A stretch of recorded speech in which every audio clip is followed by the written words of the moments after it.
If you have possession of and access to someone else's iPhone, you can see where they've been in a lot of cases. There's 3 different ways to do this. One of them is in Apple Maps, another one's in Google Maps, another one is in the settings. So let's first go to Apple Maps. You just tap on the search bar after you've opened it, and it shows a list of recents. These are places that this person has input into their phone as destinations they wanted to go to.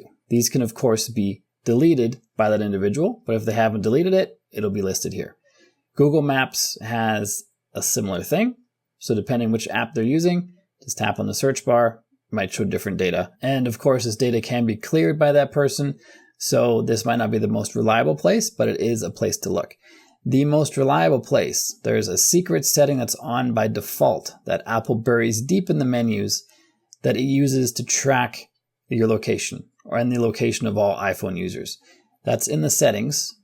If you go to the main settings list, go to privacy and security, tap it to open it, go to location services, scroll down until you get to system services, tap on that, scroll down until you get to significant locations and routes. Like I said, you have to have access, you have to have Face ID or a PIN code if Face ID fails. And this will list significant locations and routes that person frequents. I usually have mine turned off. That's why I have no data here, because I don't feel like Apple needs to know this data. But Apple feels like they do have to know it. So this is on by default for every iPhone that you buy. And if the person whose iPhone you're in possession of isn't super savvy with these settings, you'll be able to see a lot of information here on their most frequent locations. This isn't something they typed in.